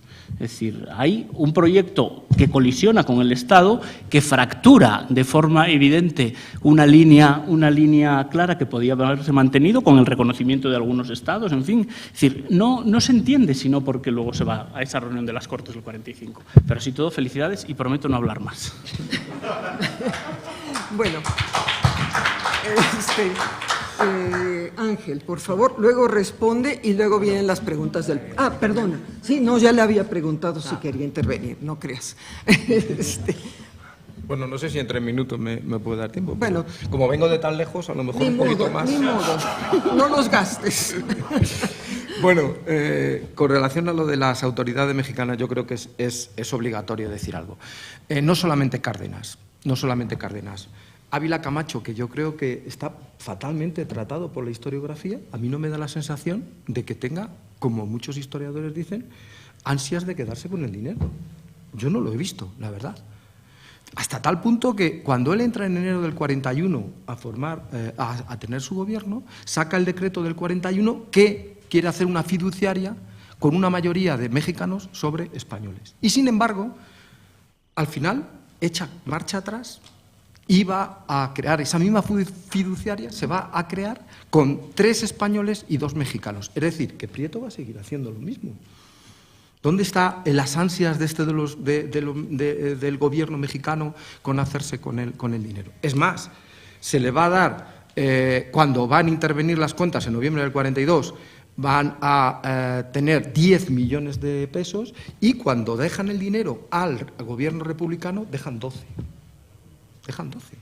O sea que más escrupuloso imposible. Con respecto a lo de noviembre del 42. En noviembre del 42 dice, bueno, los 2 millones, pero hay otras muchas cosas, con la crítica de los exiliados. Crítica de los exiliados hubo desde mayo del 40. En mayo del 40 hasta septiembre las críticas son brutales contra el Cetare. Desde septiembre del año 40 hasta noviembre del 42 son brutales contra la Jare. Las críticas son continuas en todo momento, o sea, no es una cuestión de, es que por las críticas, no, aquí lo que sucede en el año 42, en noviembre del 42, es que aparecen 2 millones. 2 millones de dólares, 2 millones de dólares del año 42. Del año 42. Eso es lo que sucede. Y ahí es el momento ya inflexible en el que Ávila Camacho dice, hasta aquí hemos llegado. Porque lo que aguanta Ávila Camacho es tremendo. Desde enero del 41, que saca el decreto, hasta mayo del 42 no se forma la fiduciaria. Es decir, 1 año y 4 meses para formar la fiduciaria. Y la financiera, que tenía que haberse creado al mismo tiempo, no se crea hasta el 3 de noviembre de 1942, es decir, 2 días antes de la intervención, que estoy seguro que la crean porque digo, oye, que van a intervenir, crea ya la fiduciaria. Es decir, que decir a Ávila Camacho que no, ahí hay una intención política, está clarísimo en toda esta situación. Yo no veo ningún endurecimiento, como dice. Y si me dejas un 30 segundos. Sí. Bueno, 30 segundos. El tema de la rendición de cuentas, que me parece una pena no hablar de ello. Es una pena no hablar de ello. Aurelio no entra en la rendición de cuentas, pero la rendición de cuentas es imposible. Es imposible. ¿Por qué? Pero en primer lugar, no hay un inventario. ¿Cómo se puede hacer cuentas de unos bienes que no hay un inventario? ¿Quién sabe lo que se manejó? Y 2, además, hay dinero que está fuera. Y que el propio Prieto reconoce que hay un dinero que está fuera. Y lo que sucede cuando la rendición de cuentas, que está Giral en el gobierno, le dice, bueno, lo que Prieto quiere es apruébame las cuentas y te doy el dinero, porque está muy necesitado de dinero el gobierno Giral. Y Prieto va a estar jugando con esas cosas. No se llega a ningún acuerdo. Era imposible. ¿Por qué? Porque en el gobierno de Giral está una persona, entre otras muchas, que se llama Carrillo. No sé cómo se llama ahora mismo, Francisco de... no sé cómo se llama. Bueno, un socialista le decía, Carrillín, está Carrillín, y cada vez que sale el tema de las cuentas, aquí se ponen las cosas muy serias. Es decir, no se podían aprobar las cuentas bajo ningún concepto en ese tema. Ese dinero está fuera. Entonces hay una cosa que la historiografía yo creo que tiene que revisar. Solo hay que ver las cuentas esas. Que cuando yo la primera vez que trabajé sobre la GEL y sobre el gobierno de Giral, decía, una crisis de gobierno por una serie de motivos internacionales, y yo digo, ojo, y el enfrentamiento que tiene entre Prieto y Giral, que es fundamental. Y cuando viene el gobierno Llopis pasa exactamente lo mismo. Y el mismo ministro de Hacienda de Llopis, Varela, dice, esta crisis de gobierno viene ¿de dónde? Viene de que Prieto ha provocado esta crisis de gobierno. Es decir, que esa rendición de cuentas, que no se hizo en ningún momento, es fundamental. Bueno, es que me quedan 30 segundos, no puedo. Vale, ya está. Vale, luego digo. Le vamos a dar 3 minutos también a Aurelio para responder. Pasamos a esto, rifamos libros y nos vamos a brindar. Sí, como todo el mundo estará ansioso. Intervenir también. ¿Cómo? No los vas a dejar que No, digan sí, algo. por eso digo, pasamos a eso. Sí, vamos a hacerlo rápido para llegar a los vinos cuanto antes. Bien. Jorge, de nuevo con la cuestión de legitimidad. Jamás se me ha ocurrido a mí poner en cuestión la legitimidad del gobierno de Negrín. Yo simplemente planteo que esa no es la cuestión que hay en debate en ese momento. Si nos contextualizamos a ese momento, lo que se plantea no es... O sea, dialécticamente sí, ese es el debate que tienen, pero la realidad, el fondo de la cuestión, que creo que es a lo que tenemos que ir, es la oposición entre dos formas de antifranquismo. Eso es como lo veo. O sea, puede caer en el... Pero creo que es un debate de hace 70 años que no hay necesidad de continuarlo. O sea, para mí lo que se ofrece, lo que existe en ese momento son dos formas de oposición al franquismo que están en enfrentamiento, por imponerse una sobre la otra y ya está. Entonces, yo no entro ni me atrevería a cuestionar la legitimidad de uno u otro. Y también hay que, bueno, sí, también sobre la pluralidad del exilio estamos completamente de acuerdo. En tema de la restauración de las Cortes, como me decías, claro, esto se explica por qué se reconoce al gobierno de Negrín en la restauración de las Cortes en agosto del 45, porque ahí lo que hay es una imposición de una forma de oposición al franquismo sobre la otra. Es decir, tenemos la vía legitimista planteada por Negrín, sus partidarios y otros grupos, y la vía rupturista, plebiscitaria de Indalecio Prieto, que tiene su máximo exponente en la Junta Española de Liberación. Durante los primeros momentos tiene más éxito, hasta 1944-45 tiene más éxito esta vía plebiscitaria, pero en el contexto internacional de 1945 hace que se vea muy próxima a la caída del franquismo y de repente eso hace que tome fuerza la vía legitimista que protagonizaba Negrín, pero que para esos momentos capitalizará Martínez Barrio, que hará un giro de la GEL a aceptar el gobierno de Negrín. Por eso se hace un reconocimiento del gobierno de Negrín en agosto del 45. Y Prieto no está para nada de acuerdo con esa con el gobierno republicano del exilio, que comulgará con él en un primer momento porque, bueno, pues hay una mayoría que le obliga a ello, pero enseguida le hace caer pocos años después. O sea, que no está para nada de acuerdo con el gobierno y busca el acuerdo con los monárquicos. Bueno, paso a los comentarios de Ángel Herrerín. Me decías sobre las... claro, estoy completamente de acuerdo con que el gobierno mexicano no tenía ninguna ansia de controlar los recursos para sí mismo. Simplemente tenía que poner orden en todo este asunto, ¿no? Críticas, me dices, de los refugiados hay desde el primer momento, obviamente. Y son muy fuertes desde el primer momento y, bueno, tienen picos de intensidad y demás. Pero lo que cambia no creo que sea... bueno, reconociendo obviamente que el asunto fundamental que produce la intervención es el afloramiento de los fondos que tenían ocultos y todas las trabas que había interpuesto la JARE para su conversión en un organismo acorde con la legislación mexicana. En eso estoy completamente de acuerdo, pero creo que también tenemos que tener de acuerdo el contexto mexicano y que las protestas han existido siempre. Pero en ese momento lo que cambia es el contexto. En noviembre de 1942, México entra en la Segunda Guerra Mundial y al gobierno mexicano no le interesa para nada que haya españoles revoltosos por ahí protestando unos contra otros, pegándose, asaltando bancos, como pasó en el caso de la FIASA y demás. Eso no le interesa para nada. Quiere tener totalmente el interior del país controlado. Y por eso, además, obviamente, de todos los factores que hemos comentado, creo que hay que tener muy en cuenta este otro también. Y también sobre la rendición de cuentas, que entro muy poco. De hecho, tengo un artículo, de hecho están los tres editores del libro aquí, Mari Carmen, Carlos Sola y Francisco Mejía. Tengo un artículo publicado también por el Fondo de Cultura con estos tres compañeros, en el que entro en cuestión de la rendición de fondos y la gestión del gobierno giral de los fondos y la necesidad que tenía el gobierno giral de dinero. Y un poco la teoría es esa de cómo esta ausencia de fondos también hace decaer ese gobierno. Totalmente de acuerdo en que la rendición de cuentas es completamente imposible para empezar, porque no había un inventario de lo que se gestionó, con lo cual no pueden aprobar unas cuentas de algo de lo que no conocían el origen.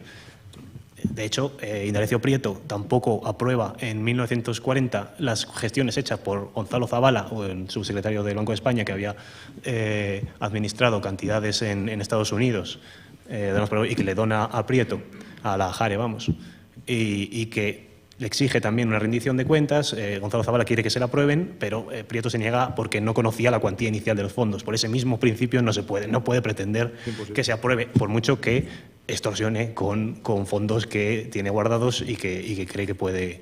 Que lo intenta. Sí, lo intenta. Pero bueno, en ese sentido, pues no había manera. Bueno, mil gracias. Y ahora pasamos a las comentarios, preguntas breves del público. ¿Algún comentario, alguna duda, alguna objeción? Como dirían en inglés, hablen ahora o para siempre callen, pero si no levantan la mano vamos a dar por sentado que el debate ya ha concluido. Agradecerle a todos, muy en especial a Aurelio como sujeto del debate finalmente, pero a Mari Carmen Serra, a Jorge de Hoyos y a Ángel Herrerín por haber participado en esta mesa. Mil gracias.